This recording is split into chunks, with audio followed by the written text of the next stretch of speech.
From WXII 12 News, this is breaking news. 2 people charged in a deadly stabbing in the city of Winston-Salem. This happened on West Academy Street, not far from Peters Creek Parkway. This is one of several crimes that detectives are working tonight. We're going to have much more on this breaking news in just a moment. A live report from our Kirsten Gutierrez. But first, we want to get to another big story on a busy News Monday. What a tough legacy and tough shoes to have to fill. She was the champion. A champion, a defender, a fighter. Those are words people are using tonight to describe former U.S. Senator Kay Hagan. She died today at her home in Greensboro at the age of just 66. Senator Hagan was the first female Democrat to represent North Carolina in the United States Senate. Many women say she inspired their own passion for public service. Senator Hagan spent a decade in the North Carolina General Assembly in Raleigh before running for Senate. She defeated Republican incumbent Elizabeth Dole in the 2008 election, and she ran for re-election in 2014 but lost a narrow tight race to current Senator Republican Thom Tillis. 2 years later, doctors diagnosed her with a rare virus transmitted by ticks. It had caused Hagan's brain to start swelling, making it difficult for her to do everyday activities like speak and walk. This photo is from just last month when she attended the Guilford Democratic Unity Dinner in Greensboro. She is speaking with Cal Cunningham, who is running for Senate against Thom Tillis next year. Bill O'Neill interviewed the senator a number of times during her life, and he joins us now with some perspective. Bill. Yeah, I got to tell you that before she was a U.S. Senator, Kay Hagan was the most powerful woman in the North Carolina legislature. She chaired the Senate Appropriations Committee, the most powerful committee in Raleigh. Well, today, 2 current legislators tell me that they name her as a mentor in their political careers. Knowing Kay and knowing her children helped make it a reality that someone like me with young children could make this work. Greensboro Democrat Ashton Clemens says that Kay Hagan advocated for more women to run for political office. In 2016, Clemens ran for a seat in the State House and won. Today, she shares a favorite story about Hagan's days in the legislature. And I learned that Kay Hagan was the first person to refuse to wear pantyhose on the floor, that it was 100-some degrees, and she just said, no, I'm not going to do it. Clemens and her daughter posed for a picture with Kay Hagan and her daughter at the recent Unity Dinner held by Guilford County Democrats. One, she's just always someone I've always looked up to. For some, the passing of Kay Hagan is more difficult to talk about. State Senator Michael Garrett represents the same district Hagan once represented. The loss of Kay Hagan is something this community will feel for a very long time. She's you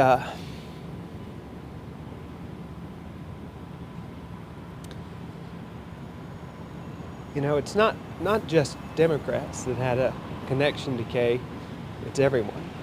Garrett and his family posed with Kay Hagan and her husband Chip at the recent Unity Dinner held by local Democrats. I interviewed Kay Hagan a number of times over the years. One of those interviews stands out for me. It happened on the floor of the state Senate. I was doing a story about Hagan and how powerful she had become.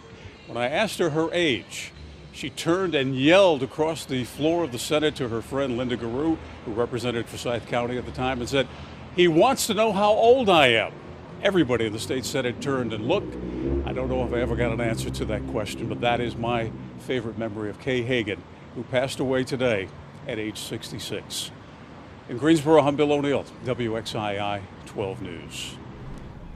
Bill, thank you very much for sharing that. Joined now by Brianna Connor, and we've been hearing from lawmakers at the federal and state level all day, all with lovely things to say about the former senator. She only served 1 term in the U.S. Senate, but she made quite a big impact for a whole lot of people. She was a champion of the Affordable Care Act and efforts to release documents about water contamination at Camp Lejeune.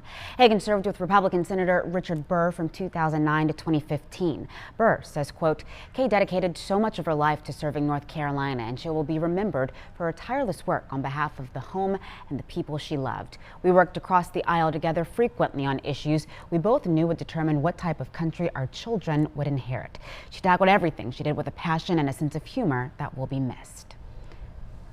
And former Vice President Joe Biden is calling Kay Hagan a fierce defender and a warrior. He actually spent time with her and her husband just yesterday, we've come to learn. Yes, that's right. Biden met with the Hagans privately during a campaign stop yesterday in Durham. He says he is, quote, deeply saddened by her death. Biden says Hagan stood for women's rights and marriage equality and helped pull the country out of a recession. He also remembers her as a, quote, relentless warrior for veterans and military families. In a statement, he says, as the first female Democrat in her beloved state, Kay was passionate about getting more women engaged in public life. Her legacy of service will continue to live on, and new leaders she inspired to follow in her steps. Governor Roy Cooper is also remembering Senator Hagan. They served together in the North Carolina General Assembly. He called her a fierce advocate for the state. The governor is ordering flags to fly at half-staff in honor of Senator Hagan. Gone at the age of just 66. Brianna, thank you very much. And of course, you can read much more about Senator Hagan's service to our state and to our nation on our website, WXII12.com. We also have additional statements from other lawmakers who are remembering her for, among other things, her hard work and her dedication. Next, breaking news regarding next year's election. State judges are blocking the current congressional map from being used next year. They just now sided with Democrats and unaffiliated voters, some of whom say there is plenty of evidence showing Republicans drew those districts with one goal in mind: win more seats in Washington. An injunction was issued today preventing elections under these current state lines, starting with our March primary, which is only about 4 months away. This comes less than 2 months after judges struck down state House and state Senate districts, finding extreme manipulation. More on this story still to come in the days ahead. Want to get back to that breaking news out of Winston-Salem that we referenced right at the top of the hour. It's been a busy 24 hours or so for the Winston-Salem PD. Right now, detectives and other folks are investigating a total of 4 shootings, a deadly cutting, and a deadly crash. Police just made an arrest in one of those cases. Let's go to Kirsten Gutierrez. She's been live on this for us all day and joins us on West Academy Street, not far from Peters Creek. Kirsten, what are you hearing out there tonight?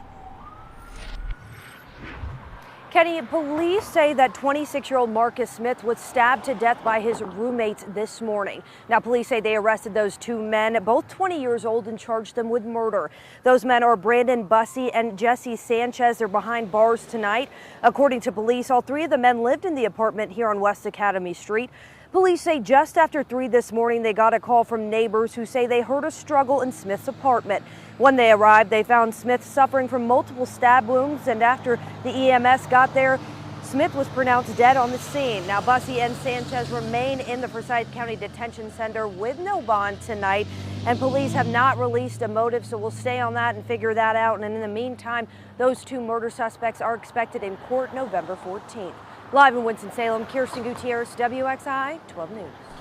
Kirsten, thank you very much. Here's a look at what else the WSPD has been working over the last day or so. Investigators say somebody shot a man early this morning on Mulberry Street. This was less than half a mile from where Kirsten's live shot just was. They do not think those 2 crimes are related, despite their close proximity to one another.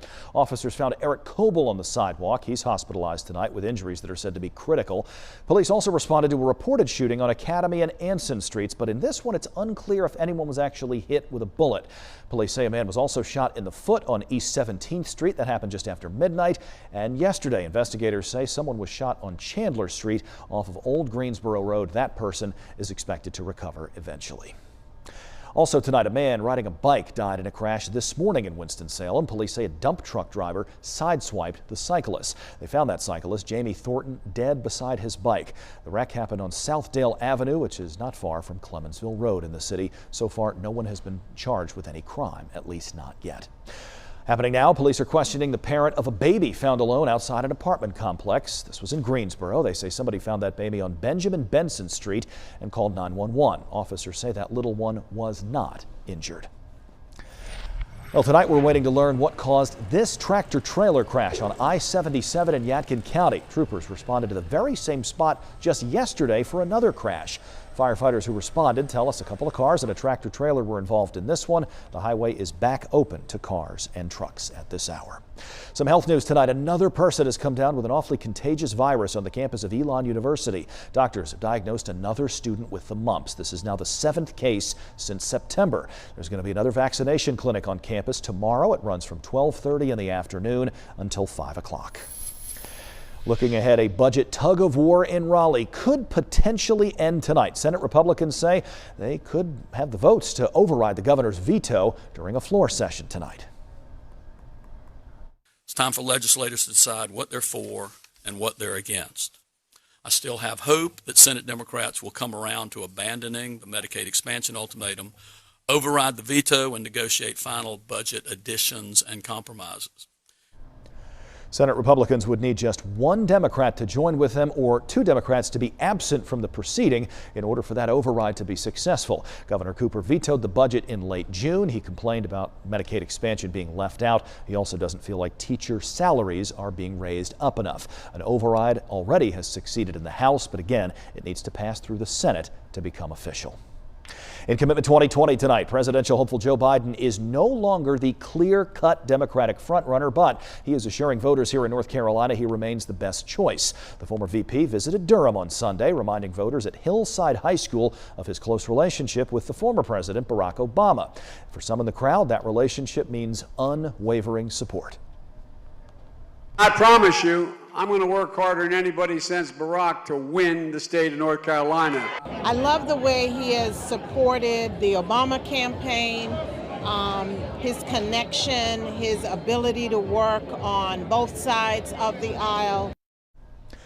Now, the VP during his visit did not publicly mention polls showing Senator Elizabeth Warren catching up to him or in some polls exceeding him in terms of polling percentages, nor did he address reports that his campaign is spending more money than it's bringing in. The former vice president is holding a town hall in Iowa on Wednesday. Happening now, voters are hearing final pitches from a couple of people hoping to be the next mayor of High Point. That forum started a few minutes ago at the High Point YWCA, which is on Westwood Avenue in the city. City council candidates are also there. That forum goes until 8 o'clock tonight. This is the last week of the early voting period. Election day for the 2019 municipal races is November 5th. Looking ahead, the search for the next leader of the UNC School of the Arts officially begins later this week. The Chancellor Search Committee is holding a kickoff meeting on Wednesday morning. The previous Chancellor, Lindsey Bierman, stepped down over the summer to take a job at UNC TV. And the School of the Arts is one of 3 universities in the U.S. system that does not have a permanent chancellor right now. The interim chancellor at East Carolina University resigned over the weekend. System leaders put Dan Gerlach on leave in September when photos of him socializing at a bar were posted on social media. UNC Chapel Hill's chancellor stepped down in January. The UNC system also needs an overall president. Dr. Bill Roper is running things for now, but he says he only plans to stay on through next June.